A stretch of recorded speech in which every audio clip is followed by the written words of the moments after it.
साई राम, जय साई राम। मैं साई श्रुति। यहाँ हम साई सच्चरित्र हिंदी में अध्ययन करेंगे।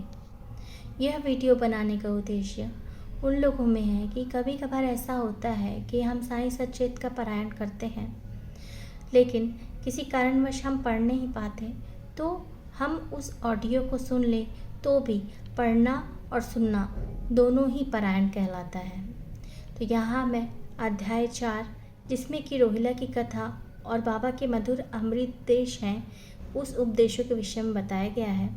पहला है रोहिला की कथा। एक बार रोहिला जाति का एक व्यक्ति शिरडी में आया। वह लंबा तगड़ा व हष्ट-पुष्ट था। बाबा के प्रेम में मुग्ध होकर वह शिरडी में ही रहने लगा। आठों प्रहर ऊंची और कर्कश आवाज में कुरान शरीफ की कलमें पढ़ता, अल्लाह अकबर के नारे लगाता था। शिरडी के अधिकांश लोग खेतों में दिन भर काम करके जब रात्रि में घर लौटते तो रोहिला की कर्कश आवाज के कारण उन्हें रात्रि में नींद ही नहीं आती थी, जिससे उन्हें असुविधा होती थी। कई दिनों तक तो वे चुप रहे, परंतु जब कष्ट असहनीय हो गया तब उन्होंने बाबा के समीप जाकर रोहिला को मना करने की प्रार्थना की।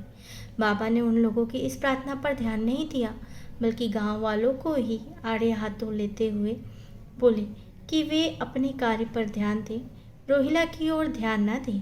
बाबा ने उनसे कहा कि रोहिला की पत्नी बड़े ही बुरे स्वभाव वाली है। वह रोहिला को तथा मुझे कष्ट पहुंचाती है, परंतु वह उसके कलमों के समक्ष उपस्थित होने का साहस करने में असमर्थ है। इसी कारण वह शांति और सुख में है। यथार्थ में रोहिला की कोई पत्नी नहीं थी। बाबा का संकेत पूरे विचारों की ओर था। अन्य विषयों की अपेक्षा बाबा प्रार्थना और ईश आराधना को बहुत महत्व देते थे। अतः उन्होंने रोहिला का पक्ष लेते हुए ग्रामवासियों को शांतिपूर्वक कुछ समय तक उत्पात सहन करने का परामर्श दिया। यह कथा इस बात का प्रतीक है कि बाबा का सभी जीवों पर समान प्रेम था। बाबा के मधुर अमृतोपदेश।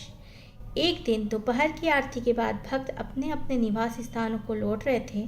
तब बाबा ने मधुर अमृत उपदेश देते हुए कहा, तुम चाहे कहीं भी रहो, जो इच्छा हो सो करो, परंतु हमेशा यह याद रखो कि तुम जो करते हो वह सब मुझे पता है।